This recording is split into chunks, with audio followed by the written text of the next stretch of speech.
Donc aujourd'hui, on est à Thiès dans le cadre d'une journée d'orientation sur la stratégie nationale de vaccination concernant les radios communautaires de la région de Thiès. En fait, ceci rentre en droite ligne avec le travail que l'URAC a commencé à faire depuis l'apparition de la pandémie à travers le monde. Et je dis que bien depuis le début de l'apparition de la maladie. Parce qu'on a eu à faire des sensibilisations bien avant que le Sénégal ait connu son premier cas en mars. Et donc, dans ce cadre-là, on a voulu renforcer les efforts de l'État dans le cadre de la sensibilisation pour la vaccination. Parce que, vous le comprenez mieux que moi, en fait, la question vaccinale a été agitée et a soulevé beaucoup de polémiques à travers les réseaux sociaux, à travers même la presse classique. Et qu'on a constaté aujourd'hui qu'il n'y a pas meilleur remède aujourd'hui que de se vacciner, aussi respecter les mesures barrières. Et donc l'URAC, dans ce cadre-là, a voulu véritablement aussi aller dans le sens de renforcer cette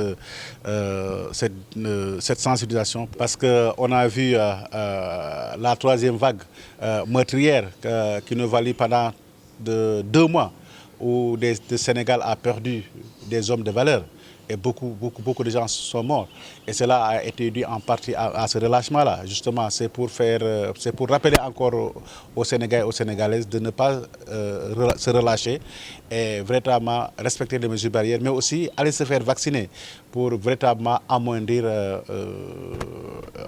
disons, la situation. Si jamais on se trouve dans une autre vague qu'on ne peut pas écarter parce qu'en fait nous sommes dans une situation où le virus se mute et que en se vaccinant et en respectant les mesures barrières, on pourrait éventuellement, je ne le souhaite pas s'il y a une quatrième vague, qu'elle ne soit pas meurtrière comme la troisième. C'est le prolongement de la sensibilisation et de la mobilisation des communautés.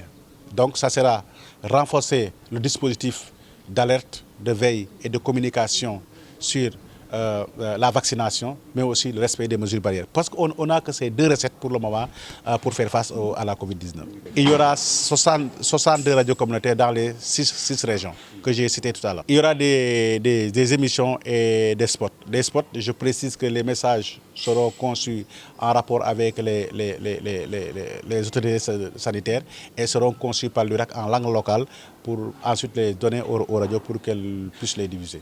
L'impact, ça serait prétentieux de ma part de dire qu'il y aura tel ou tel impact, parce que l'impact se mesure dans la durée. Seulement, par rapport à ce qu'on a fait, j'ai dit que depuis mars 2000, les radios communautaires et les autres médias, bien entendu, sont sur le terrain en train de sensibiliser. Et on a vu véritablement aussi ce que cela a donné. Et nous pensons que dans le cadre de ce programme, le programme va renforcer maintenant ces acquis-là. On peut parler d'acquis. Et je pense que les acquis seront certains. C'est sûr que les populations vont qu'on est à respecter les mesures barrières, d'autant plus que nous allons aussi vers l'ouverture des classes où il y aura un rush au niveau des écoles et aux alentours. Et tout cela motive aujourd'hui l'opportunité de mener cette campagne-là.